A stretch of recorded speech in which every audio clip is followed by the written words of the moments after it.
After several delays, now finally Digit General Insurance is launching their IPO on 15th of May. Price band also been announced by the company, and to talk on more on IPO, I am joined by Sri Kamesh Goyal, Chairman of Digit General Insurance. Thank you so much, sir, for talking to ET now. Sir, just want to understand that finally after several delays the IPO is coming.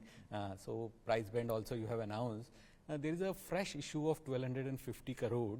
There is a offer for sale is also there. So what are the details of offer for sale? Who are the existing investors exiting in the offer for sale? And in your company, Anushka Sharma, Virat, Kohli are also investors. So they are also having an exit in this IPO? Thanks, Anurag, for talking to me. So we are actually primary raises of about 1125 crores. And the offer of sale is for about roughly 5.4 crore shares. And almost 100%, is coming from the holding company called Digit IPO. I think, as I said, no other shareholder is really selling, barring one or two retail shareholders who were part of this journey, and no one else is selling. No one else is sharing. And sir, the proceeds of this IPO would be utilized where? What are the plans? Because you will be getting this much amount. So basically in insurance, like in banking, you have capital adequacy norms. In insurance, you have solvency margin. And solvency is a function of the premiums you write. So basically, for growing the business, for growing the company, one would need capital to beef up the solvency margin. Solvency margin of Digit General Insurance as of 31st December was about 160%. Minimum is 150. So the idea is, after this capital raise of 1125 crores, I think we expect the solvency to exceed 200%. So the objective of this is only to beef up the solvency margin. So money that will be beefed up only for the solvency margin, nothing else, because you've been investing on your digital infrastructure also. We are completely digital stack company. So that will also continue, or you will go into physical mode also? No, I think if you look at as of December 31st, our total AUM, assets under management, are 15,000 crore. So whatever money is required for investment in any technology or distribution, I think all that has been happening and will continue to happen. The purpose of this is only to beef up solvency margin and not for any management expenses or expansion plan and things like that, because all that we can already do with the cash we have. Oh, sir, just want to understand, because in your RHP I have read that in incremental growth you are the leader in motor insurance. It is, as compared to other companies, you have shown the highest growth and you are leading. Your focus is on motor insurance. So going ahead also you will continue to focus on motor insurance, or there are other segment also you are planning to have that same incremental growth? So Anurag, if you look at our RHP, I think last 3 years, December 23 and the previous 2 financial years, I think our growth in non-motor business has been more than motor.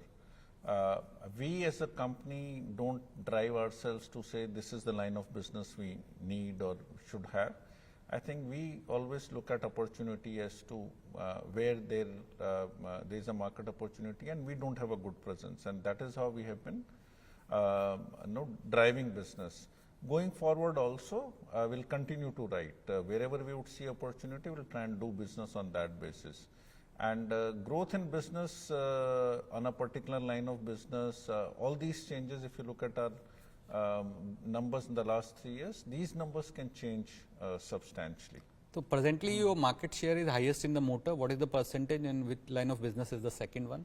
I think as of December 23, for 9 months, our motor overall market share should be about 6% or so. Our overall market share, again, as of December 23, if I remember correctly, is about 3.2%. But which basically means that in some lines of business, our market share is equivalent. I think if I remember offhand, in fire business, our overall market share and our market share in fire business is similar. All other lines, my sense is, other than fire and motor, our market share in each line of business would be less than our overall market share. Okay. And sir, within your company, means what is the pie of your segment? So motor as of December 23 for 9 months is contributing roughly about 60-61% of the business. and the rest is non-motor business. Health would be second largest, fire would be the third one. Yes, sir. So, you have mentioned that the one of a risk you have that the company has not shown the track record of profitability. So, and going ahead also you are not certain about that. So, how big is this risk for the investor who was planning to invest in your IPO? I think if you look at general insurance business or even insurance business, it has a long gestation period for profitability. In the initial period when you are growing fast, the way Indian accounting works is that your entire expenses have to be provided on the day you get business, while the premium is accounted for as income over the period of the policy, which is like 365 days. So, because of this nature, the losses are typically higher in the initial years. As one can see from our numbers, that our company became profitable, I think in the fourth quarter of 22-23, and also in 9 months company has been profitable. Obviously, I think in life and in business there are no guarantees, but I would the way I see it is that initial gestation period is over, and now we are profitable. So, you want to say that the going ahead, there is a lot of scope for general insurance business, and because still the penetration is low in India, so you can acquire that space. So, I think if you look at our business last 10 years, the growth rate would have been I think 12 to 14%. Overall penetration of insurance is just about 1%. It is not really yes, sir, increased substantially. So, I think the sector has huge potential. And I think in India, we have been discussing whether we'll become a $5 trillion economy, whether we become in 3 years or 5 years. 1% of 5 trillion, we are also talking about is $50 billion of general insurance premium. This year, I think that premium would have been about 35-36 billion. If we also increase the penetration by 0.1%, because of better awareness, because of growth in the economy, that will add another $5 billion.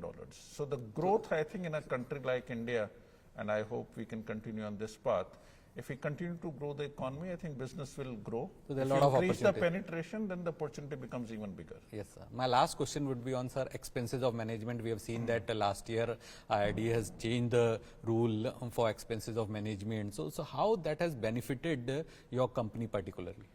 So, my sense is I think expenses of management have to be seen for each product line.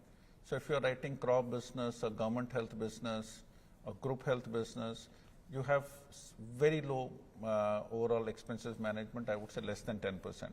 For corporate business, etc., when you look at your overall expenses management would be maybe about 25%.